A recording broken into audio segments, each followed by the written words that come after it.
হ্যাঁ জান, আমি আসতেছি। একাই আসতেছি আমি, আর কেউ নাই আমার সাথে। সত্যি আর কেউ নাই, পেছনে আর কেউ নাই।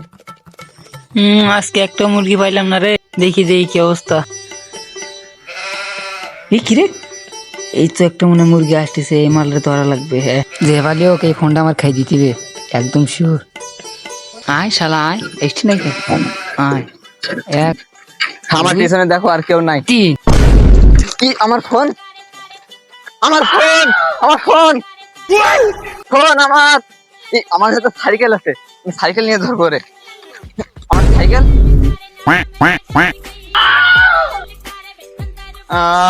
কোন খান কি সকালে মুখ দেখে উঠলাম সকালে আমি, আমার সাইকেলও গেল, ফোনে গেল।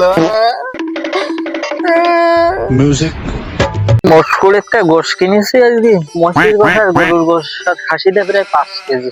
সাইকেল খান বেশি আব্বা, গোশটা খাওয়ানো ভালো। এ ভাই, এ ভাই, হাই কোন যাচ্ছি? মারুফ নাই, হাই, কোন গির? এই গোশ কিনতে গেলাম মস্কো। কই দেখি দে। এই দেখ, পুরা উজা গন্ধেছে, মুড়া গরু তো আনলি নাই নাকি?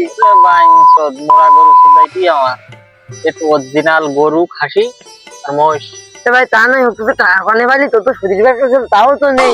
তুই একদিন সাইকেল কিনে দুদিন ধরে খাই, বললি কি আগে তুই? কদিন দেই। তোর এই কাজ কথা হয় এই সেই ওই নিলাম একখান বোর, তাই বেশি দেখিনিস। আর এই এই যে গোশটা দেখতে না, এর সাথে দুই দুই 4 কেজি দেখুন ইলিশ মাছ কিনিস। ওইখানে আজকে খাইছে, কালকে দুপুর পর্যন্ত হবে, তারপরের দিনকে গোশ আনবো। ভাই তো যা হোক, আমার ভাই ভাই ছেলে দুপুরে চলে খেলবি, আমি যাই। না ভাই, আমায় তো ইলিশ মাছ তোর সাথে টাকা কইনি, সে ওই পাশার দিকটা কাটি রাখা, ওসে পাশা এনে খাইনি আমরা। ধরো তোর বালের গোশ খাবো না আমি। তোর খাবার মুরুদ নেই, তা খাবি কি তুই? বাঞ্চ কিনে খাবানি তোর, এই বাঞ্চ ওই ভাত। সারাদিন বালি খেতে হবে।